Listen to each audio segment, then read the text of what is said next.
9. Perkakas revolusi kita. Dengan berbagai ragam suara dalam keadaan yang berbeda-beda dan oleh berbagai golongan rakyat, tujuan politik kita sudah dinyatakan, yaitu kemerdekaan nasional. Tentang tujuan akhir ini, orang di seluruh Indonesia telah bulat sepakat. Hanya tentang jalan yang akan ditempuh serta alat-alat yang akan dipakai, berlain-lainan pendapat orang. Pertukaran susunan negara feodalistis ke kapitalistis yang cepat dan tidak sesuai dengan kemauan alam menyebabkan bangsa Indonesia berubah cepat cara berpikirnya. Tetapi perubahan cara berpikir ini biasanya tertinggal dari perubahan ekonomi. Umumnya bangsa kita secara lahiriah tampak modern sesuai dengan zaman kapitalis, tetapi cara berpikirnya masih kuno, masih tinggal di zaman dahulu, seperti masih menganut Mahabharata, Islam, dan berbagai macam tahayul dan kepercayaan kepada hantu, jin, kesaktian gaib, batu keramat, dan lain-lain. Mereka masih terus seperti anak-anak dan berpikiran fantastis.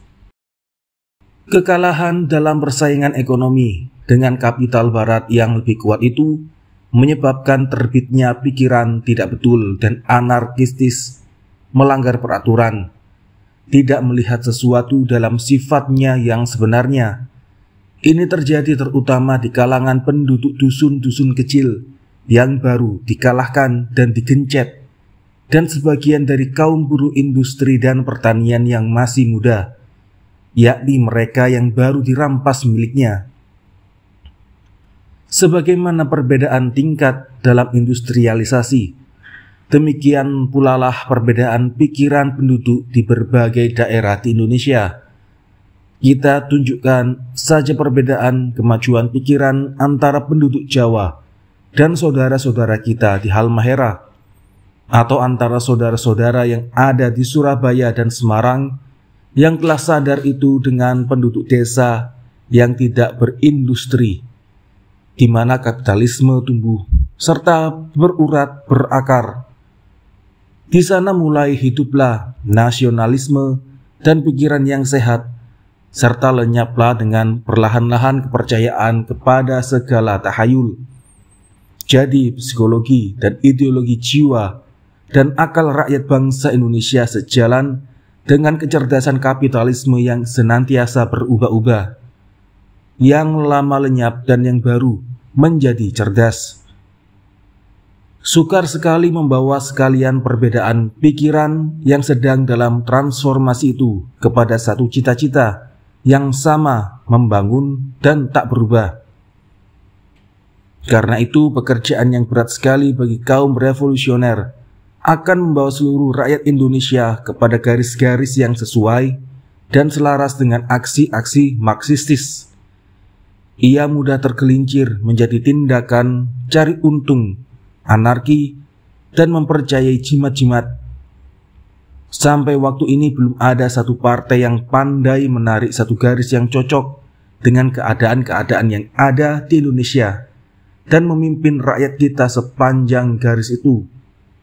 Berapa partai berturut-turut tersesat di jalan yang tidak membawa ke tujuan. Mempercayai jalan parlementer yang tentram, yakni meretas jalan kemerdekaan Indonesia dengan cara merebut kursi dalam Dewan Rakyat dan meminta-minta supaya diberikan kekuasaan politik, kita namai percobaan untung-untungan yang menyesatkan. Percobaan ini hanya dapat dipikirkan secara teoritis dan praktis di dalam negeri jajahan yang mempunyai borjuasi bumi putra. Kerja bersama yang jujur dengan golongan penjajah Belanda di luar atau di dalam Dewan Rakyat adalah pengkhianatan terhadap rakyat Indonesia. Tidak dimaksudkan bahwa kita selamanya membelakangi Dewan Rakyat. Sebaliknya, bila besok atau lusa kita mendapatkan kesempatan melalui jalan pemilihan yang langsung untuk menduduki Dewan Rakyat, kewajiban kitalah memasukinya. Sungguh kita berbuat keliru dan penakut bila tidak bertindak begitu. Tetapi sebelum semenit juga kita bermaksud bekerja bersama di dalam Dewan Rakyat dengan perampok gula, pencuri minyak, dan penyamun getah. Kita terpaksa memasukinya, menentang, melakukan aksi oposisi dengan penuh keberanian, dan memecahkan topeng mereka. Kita pergunakan Dewan Rakyat sebagai pengadilan rakyat, dan kita rintangi tindakan pemerintah dari dalam. Dengan berbuat demikian, dapatlah kita sekedarnya mendidik rakyat yang tak boleh menulis dan bicara politik di luar Dewan Rakyat itu. Mempergunakan cara yang sangat bertentangan dengan yang tersebut di atas, kita anggap suatu kebodohan pula, karena lebih banyak merugikan usaha kemerdekaan seperti yang dipikirkan oleh kebanyakan bangsa kita. Selama seorang percaya bahwa kemerdekaan akan tercapai dengan jalan putsch atau anarkisme, hal itu hanyalah impian seorang yang lagi demam. Dan pengembangan keyakinan itu di antara rakyat merupakan satu perbuatan yang menyesatkan, sengaja atau tidak. Putsch itu adalah satu aksi segerombolan kecil yang bergerak diam-diam dan tak berhubungan dengan rakyat banyak. Gerombolan itu biasanya hanya membuat rancangan menurut kemauan dan kecakapan sendiri tanpa mempedulikan perasaan dan kesanggupan massa. Ia sekonyong-konyong keluar dari guanya tanpa memperhitungkan lebih dulu apakah saat untuk aksi massa sudah matang atau belum. Dia menyangka bahwa semua lamunannya tentang massa adalah benar sepenuhnya. Dia lupa atau tak mau tahu bahwa massa hanya dengan berturut-turut dapat ditarik ke aksi politik yang keras secara modern dan pada waktu sengsara serta penuh reaksi yang membabi buta. Tukang-tukang putsch lupa bahwa pada saat revolusi ini, kapan aksi massa berubah menjadi pemberontakan bersenjata tak dapat ditentukan berbulan-bulan lebih dulu, sebagaimana yang dilakukan oleh seorang tukang tenung. Revolusi timbul dengan sendirinya sebagai hasil dari berbagai macam keadaan.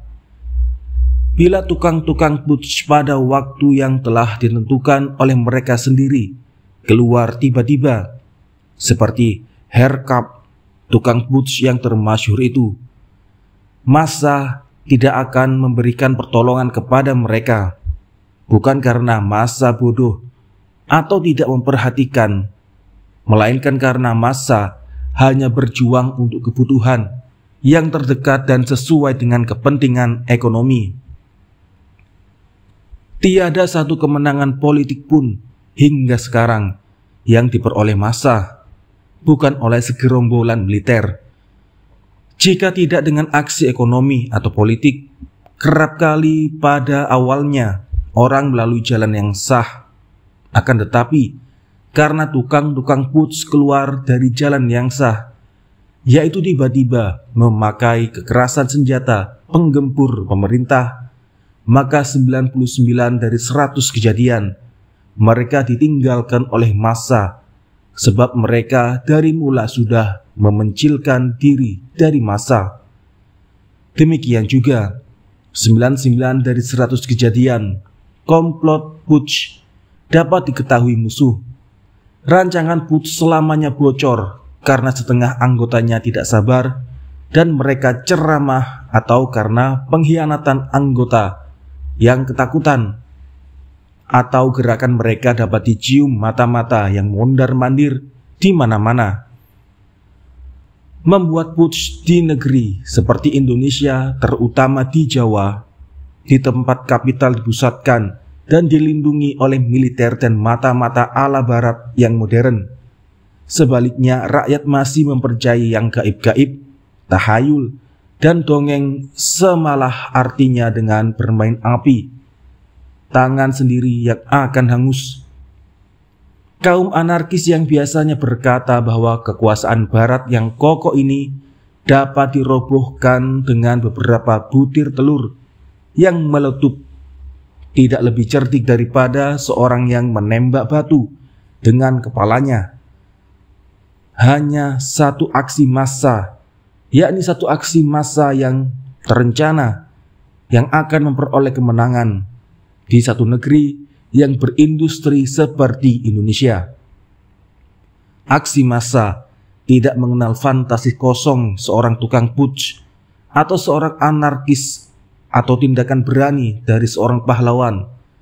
Aksi massa berasal dari orang banyak untuk memenuhi kehendak ekonomi dan politik mereka. Ia disebabkan oleh kemelaratan yang besar, krisis ekonomi dan politik, dan siap bila mana mungkin berubah menjadi kekerasan. Sebuah partai yang berdasarkan aksi massa yang tersusun pasti mampu membawa aksi yang memecah pelabuhan yang tenang dan aman. Sebagian dari aksi massa menunjukkan dirinya dengan pemogokan atau pemboikotan. Bila buruh yang berjuta-juta meletakkan pekerjaannya dengan maksud tertentu, menuntut keuntungan ekonomi dan politik, niscaya kerugian dan kekalutan ekonomi akibat aksi mereka dapat melemahkan kaum penjajah yang keras itu. Menurut kekuatan dari kemenangan kita, pada waktu nol dapatlah kita memperoleh hak-hak politik dan ekonomi. Di India, pemboikotan itu ternyata adalah pisau bermata dua. Di satu pihak, ia sangat merugikan importir Inggris. Di lain pihak, ia memajukan perdagangan bumi. Di Indonesia, ketiadaan kapital besar Bumi Putra yang penting itu memberatkan pemboikotan terhadap perdagangan asing. Bukan saja kekuasaan besar itu disebabkan oleh ikhtiar mengumpulkan kapital yang diperlukan, tapi juga meneruskan pemboikotan itu. Kita mudah memperkirakan bahwa pemboikotan nasional Indonesia yang hebat dan keras sangat dibenci dan dimusuhi oleh imperialis Belanda yang buas, seperti dia membenci pemogokan umum. Akan tetapi, pemboikotan di Indonesia bukanlah pekerjaan mustahil. Di Pulau Jawa dan di luarnya, bukankah banyak kapital Bumi Putra kecil-kecil yang kalau dikumpulkan ke dalam koperasi nasional dapat melahirkan kapital yang sangat besar? Tapi ikhtiar yang serupa itu terlalu banyak meminta kesadaran, keaktifan dari seluruh lapisan penduduk Indonesia. Pemboikotan pajak yang dianggap menjadi aksi itu di India tidak pernah dilakukan karena kekhawatiran borjuasi terhadap akibat revolusioner. Di Indonesia, pemboikotan pajak adalah sebuah senjata ekonomi politik yang sangat sakti.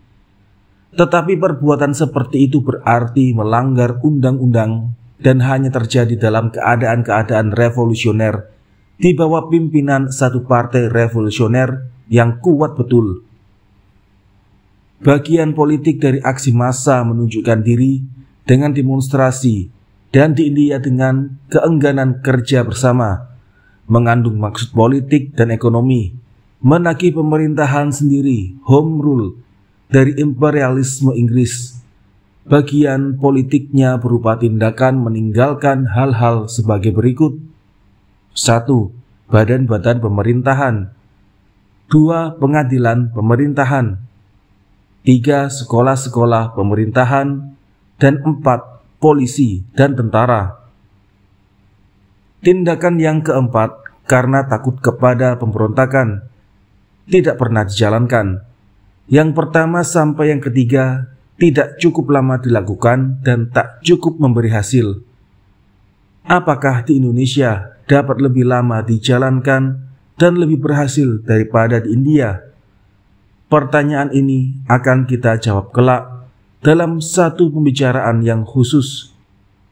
Demonstrasi politik ditunjukkan dengan massa yang berbaris di sepanjang jalan raya dan di gedung rapat, dengan maksud mengajukan protes dan memperkuat tuntutan politik dan ekonomi, dan menunjukkan kepada musuh berapa besarnya kekuatan kita.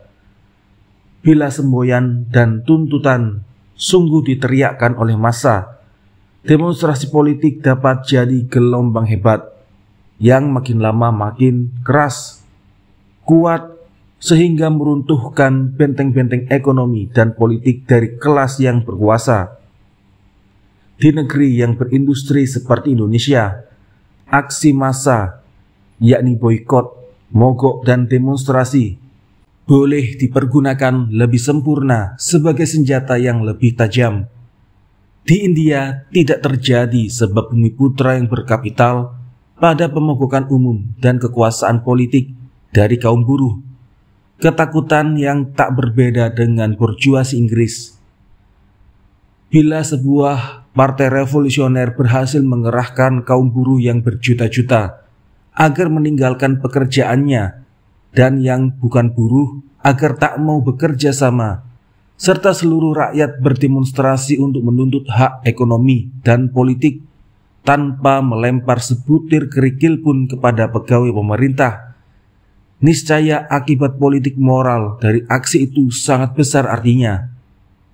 Ia akan mendatangkan keuntungan dalam perjuangan politik dan ekonomi lebih besar daripada 100 pemberontakan Jambi atau huru-hara, pembunuhan yang aneh-aneh dan dikerjakan oleh anggota-anggota bagian B dan tukang-tukang putsch yang gagah.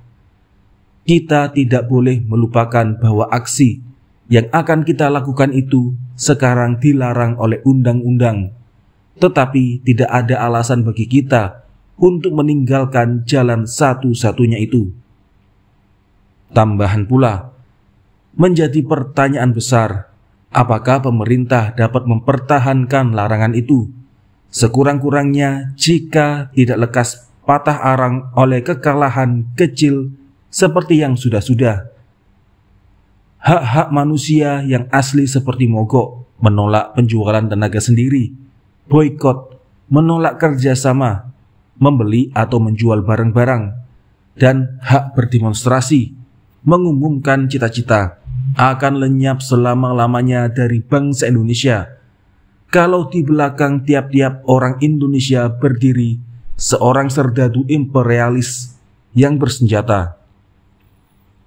Kelebihan aksi massa daripada putsch ialah bahwa dengan aksi massa perjuangan kita dapat dijaga, sedangkan dengan putsch kita memperlihatkan iri kepada musuh. Di dalam aksi massa, pemimpin boleh berjalan sekian jauh menuntut kepatutan yang perlu di waktu ini. Ia selamanya dapat menentukan berapa jauh ia boleh mengadakan tuntutan politik dan ekonomi tanpa tidak menanggung kerugian besar. Pengorbanan mesti ada dalam tiap-tiap aksi massa, dan ia tidak kehilangan hubungan dengan massa. Demikian pun hubungan antara massa itu sendiri tidak putus. Dengan serangan sekonyong-konyong, yaitu tindakan keras tukang-tukang putsch yang disengaja terhadap musuh, mereka dari awalnya gampang diserang musuh. Pemimpin aksi massa dengan memegang peta perjuangan di tangannya dapat mempermainkan musuh dengan jalan maju selangkah demi selangkah dan kemudian sekali menggempur habis-habisan. Aksi massa membutuhkan pemimpin yang revolusioner, cerdas, tangkas, sabar, dan cepat menghitung kejadian yang akan datang. Waspada politik. Ia harus juga bekerja dengan kekuatan nasional yang sudah ada dan tidak mengharapkan kekuatan yang sekedar lamunan. Selanjutnya, ia harus mengetahui tabiat massa yang dipimpinnya, mengetahui waktu dan cara bagaimana reaksi rakyat terhadap kejadian-kejadian politik dan ekonomi. Ia harus pandai pula bersemboyan yang memberi semangat pada rakyat sehingga mengubah kemauan massa menjadi tindakan massa.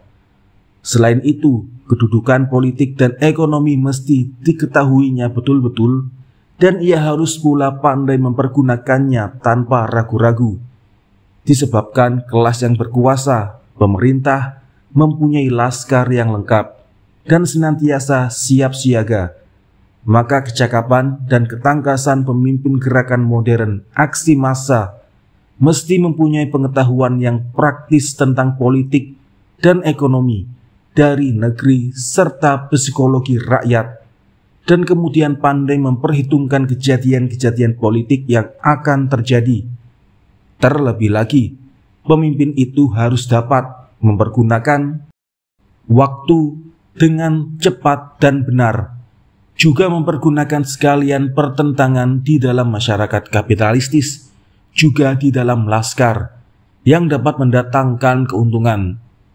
Jadi kalau tenaga bodoh seperti di zaman feodal dapat mengadakan putsch, seorang pemimpin pergerakan massa yang modern haruslah seorang manusia cerdas dan bijaksana. A. Partai dan sifat-sifatnya. Apakah yang dinamakan partai? Jika kita mau mengumpulkan dan memusatkan kekuatan-kekuatan revolusioner di Indonesia dengan jalan aksi massa yang terencana buat merentas jalan kemerdekaan nasional, tentulah kita mesti mempunyai satu partai yang revolusioner.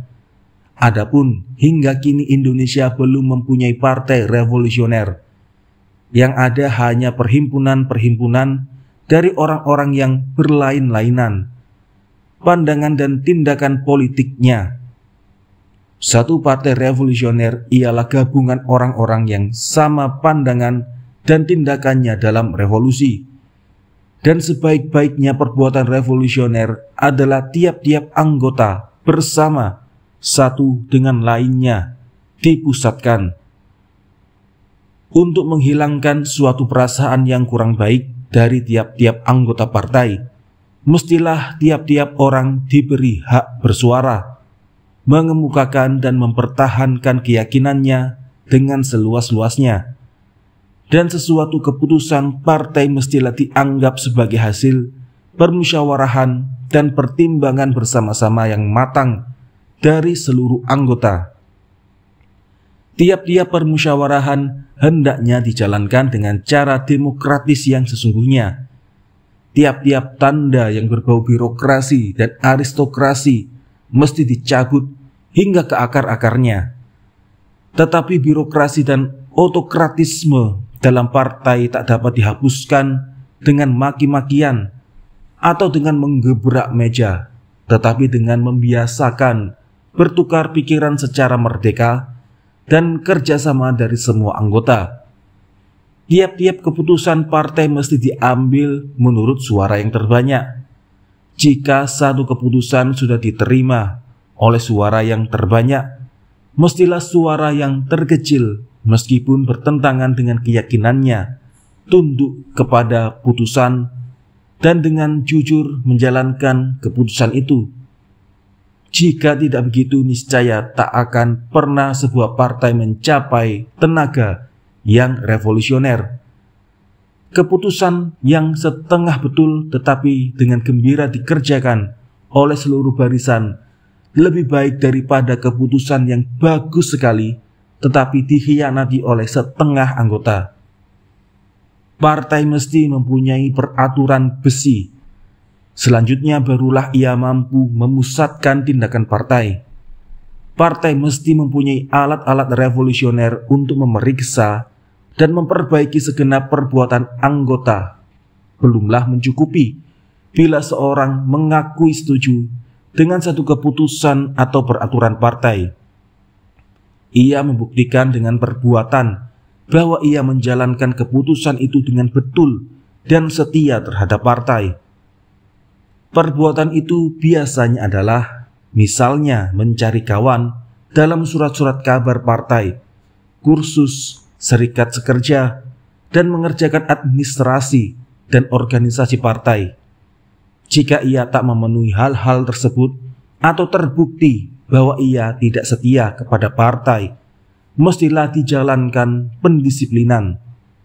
Lebih baik ia keluar dari partai daripada ia merusak partai atau memberikan teladan busuk sebagai seorang revolusioner pemalas kepada anggota-anggota yang lain.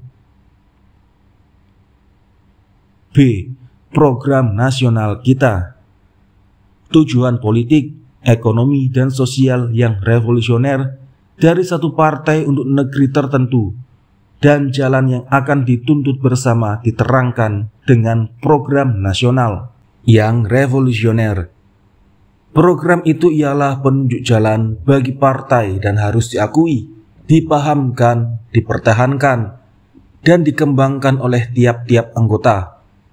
Perihal program nasional kita dan sifat-sifatnya sudah cukup jelas saya uraikan di dalam brosur Republik Indonesia dan Semangat Muda yang masing-masing dikeluarkan bulan April 1925 dan Januari 1926. Masalah itu tidak akan diuraikan lagi dan silakan membaca buku-buku kecil tersebut.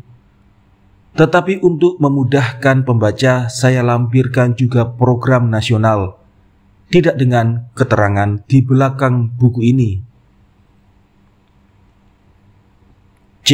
Tugas dan organisasi partai. Partai itu menjalankan tujuan dan pelopor avant-garde, pergerakan di segala tingkatan revolusi. Pandangannya lebih jauh dan senantiasa berjuang di barisan depan sekali, dan karena itu ia menjadi kepala dan jantung massa yang revolusioner. Di dalam revolusi borjuasi Perancis 1789, avant-garde terdiri dari borjuasi yang revolusioner dan kaum buruh terpelajar yang borjuis. Merekalah yang mengepalai dan memikirkan revolusi itu, sedangkan kaum buruh industri yang masih lemah dipergunakan sebagai tenaga budak, sebagai kuda. Kejadian seperti ini mungkin juga terjadi di negeri jajahan yang borjuasi bumi putranya kuat, tapi tidak diberi kekuasaan politik oleh si penjajah, sehingga mereka terpaksa menjadi revolusioner.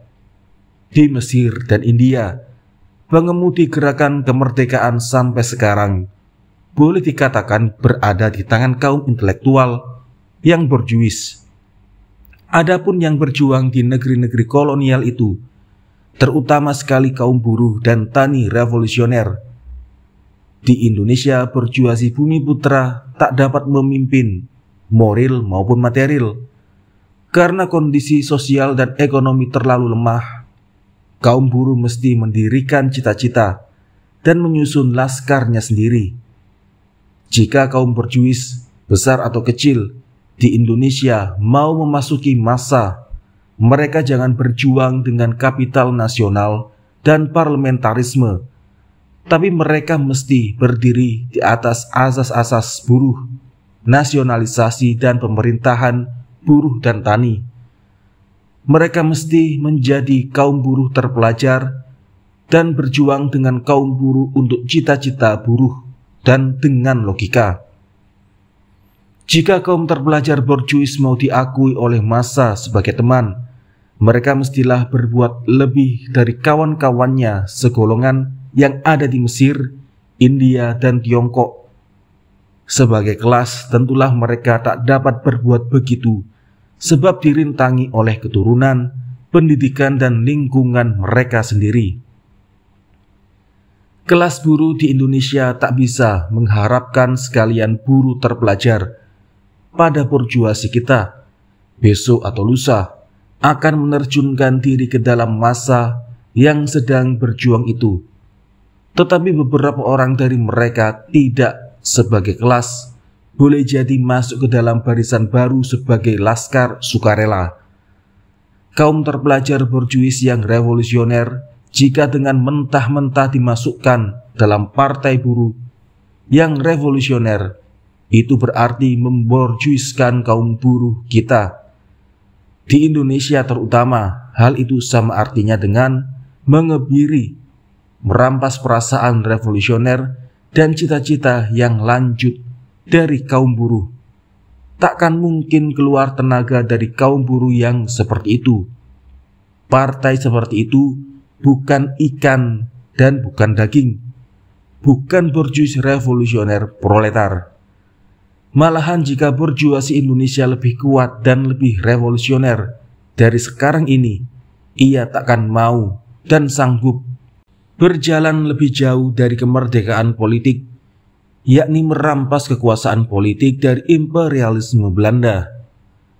Pemecahan-pemecahan masalah ekonomi dan politik yang radikal, dimisalkan ada borjuasi Indonesia yang revolusioner dan kuat, hanya dapat dijalankan dengan merugikan kapital Bumi Putra itu sendiri.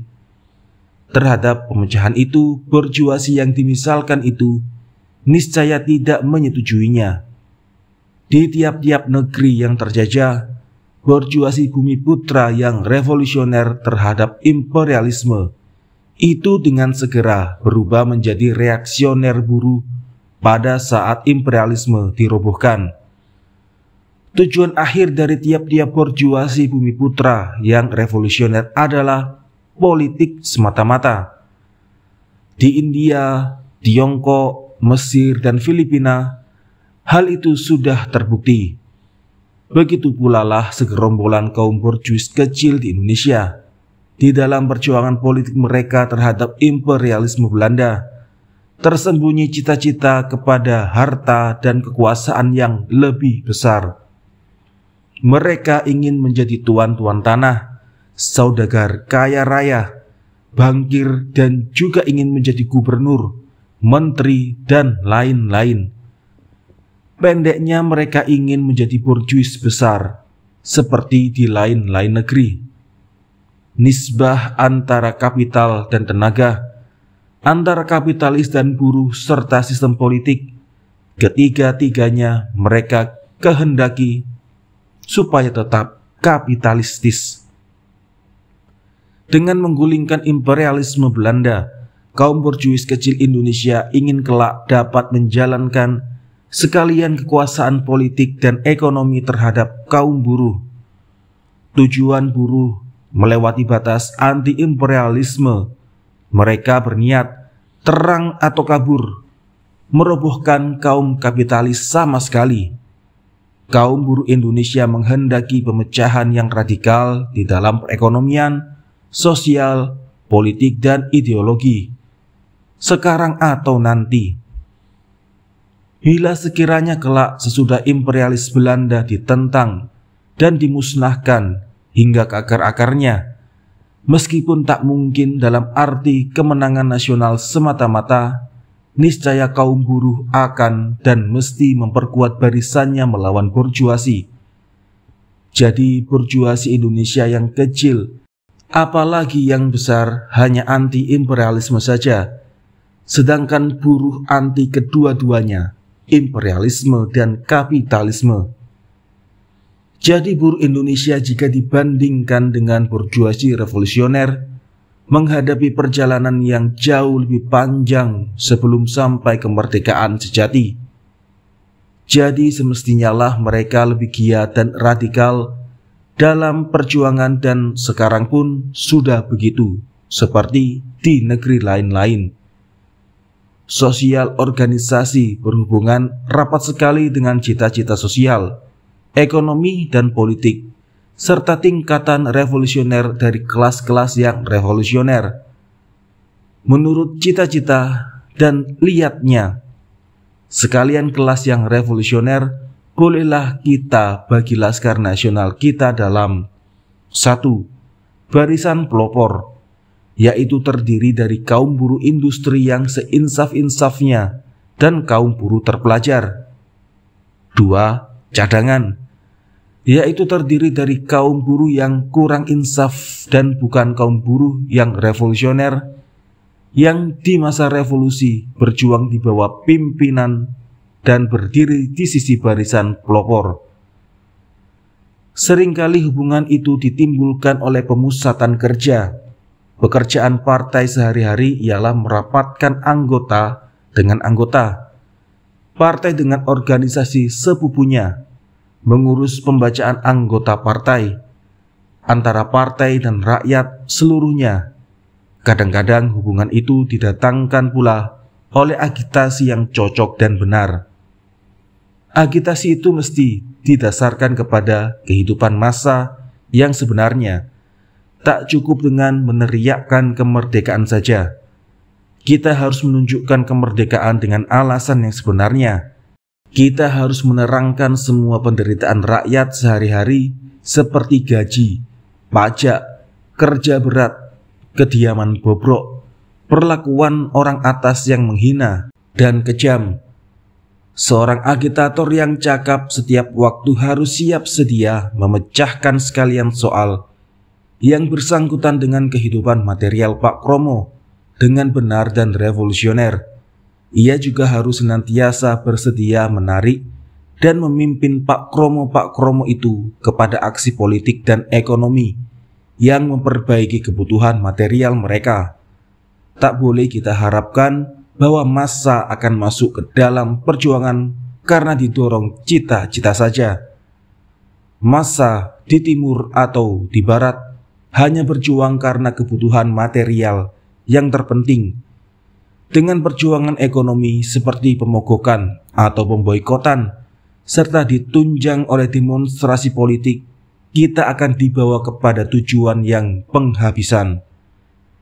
Segala agitasi mestilah cocok dengan keadaan tiap-tiap daerah. Penerangan terhadap seorang buruh industri tak boleh disamakan dengan seorang tani, sebab keduanya mempunyai kebutuhan material yang lain-lain. Seorang tani di Jawa pun tak boleh disamakan dengan seorang tani di Sumatera, sebab keduanya mempunyai soal-soal tanah dan ekonomi yang berlainan. Jika agitasi itu benar nyata dan mengenal segala kebutuhan rakyat yang tergencet pada tiap-tiap daerah di Indonesia, bila mana program runtutan dan semboyan-semboyan kita sungguh dipahamkan dan dirasai oleh seluruh lapisan penduduk, jika pemimpin partai lihat, tangkas dan cerdas mempergunakan sekalian pertentangan yang ada di dalam masyarakat Indonesia, niscaya hubungan yang perlu dengan pengaruh yang diinginkan atas dan akhirnya kepercayaan yang dibutuhkan dari massa dapat diperoleh partai. Pasal ini sudah lebih panjang daripada maksud kita yang semula, apalagi bila ditambah pula dengan pembicaraan perihal teknik aksi massa. Pun hal ini mestilah kita serahkan kepada pembicaraan yang praktis, karena kita tidak menelanjangi diri di hadapan musuh dengan membukakan rahasia pun teknik perjuangan kita. Tetapi di sini mesti kita peringatkan bahwa soal persenjataan, meskipun hal itu penting sekali serta sangat kuat menarik perhatian kaum revolusioner, bagi kita bukanlah soal hidup mati. Ia tunduk kepada soal politik dan organisasi yang revolusioner. Dengan kata lain, bahwa massa yang gembira dalam pimpinan partai revolusioner yang berdisiplin baja, berkelahi dengan tangan serta suara nyanyian yang revolusioner akan merobohkan laskar imperialis sampai ke urat akarnya. Sebagai penutup pasal ini, boleh kita tambahkan bahwa bagi kemenangan revolusioner perlu dua faktor berikut ini. Satu, faktor objektif, yaitu sebuah tingkatan dari tangan produksi dan kemelaratan massa. Tingkatan itu terutama di Jawa dan di beberapa tempat di Sumatera, dan pandangan kita dianggap cukup.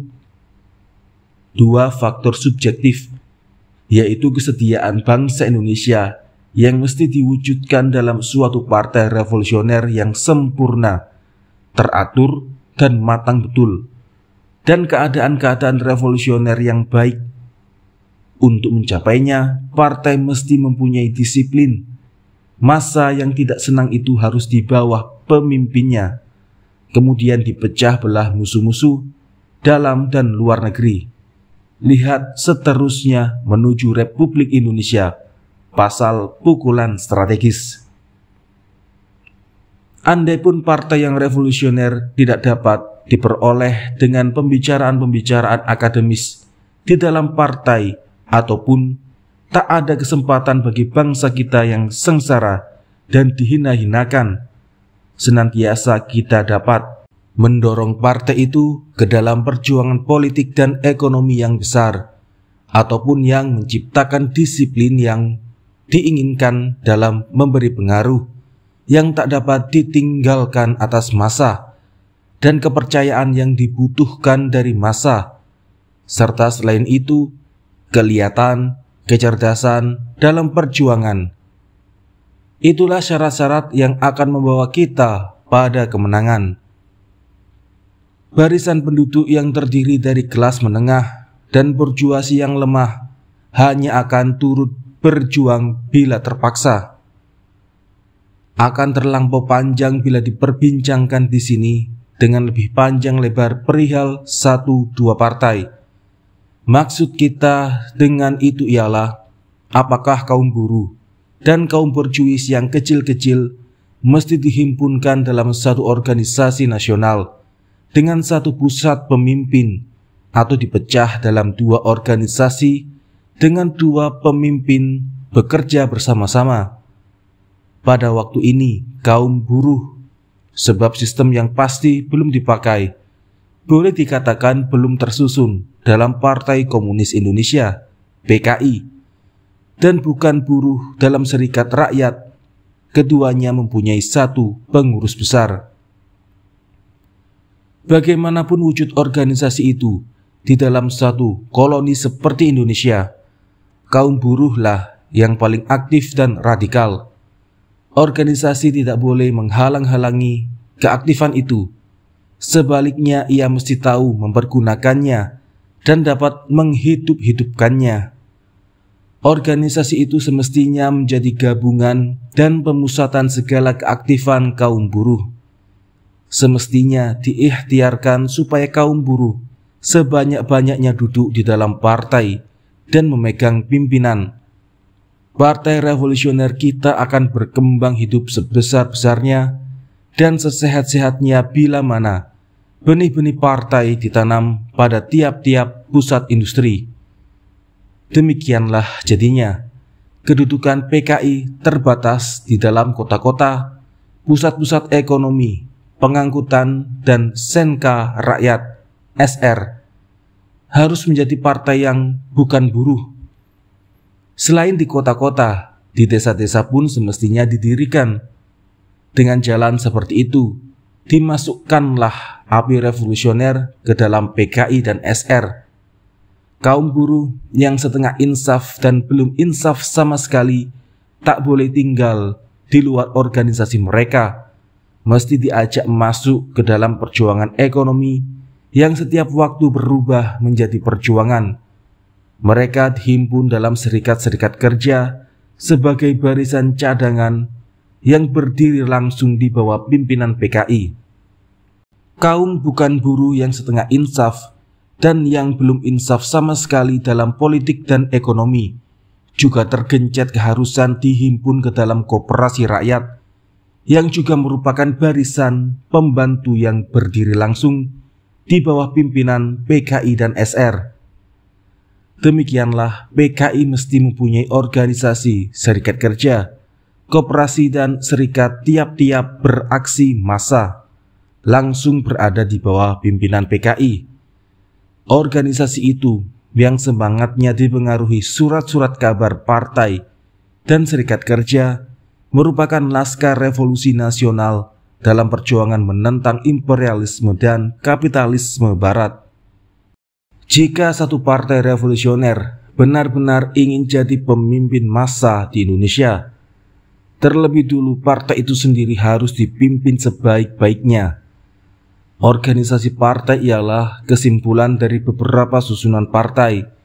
Dengan kata lain, menjadi tali nyawa dari partai, menjadi yang terpenting. Misalnya seperti penyusunan, pelatihan, pendidikan bagi pemimpin dan anggota-anggotanya.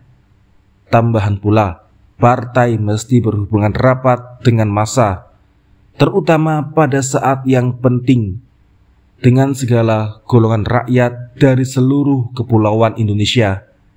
Dengan tidak berhubungan seperti itu, takkan ada pimpinan yang revolusioner.